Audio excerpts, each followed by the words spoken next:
ચૂંટણી પહેલા વટવામાં પોલીસનો હલ્લાબોલ.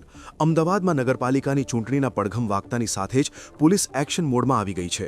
ગઈકાલે પોલીસ કમિશનરના સીધા આદેશથી મધરાતે 11 વાગ્યાથી સવારના 5 વાગ્યા સુધી આખું વટવા પોલીસ છાવણીમાં ફેરવાઈ ગયું હતું. 150થી વધુ પોલીસ જવાનો અને હોમગાર્ડ્સે મળીને ગુનેગારોના ગઢ ગણાતા વિસ્તારોને ધમરોડી નાખ્યા હતા. આ મેગા ઓપરેશનમાં આકાશમાં ડ્રોન કેમેરા અને જવાનોના બોડી વોર્ન કેમેરાની નજર હેઠળ 75 શંકાસ્પદોને દબોચી લેવાયા હતા.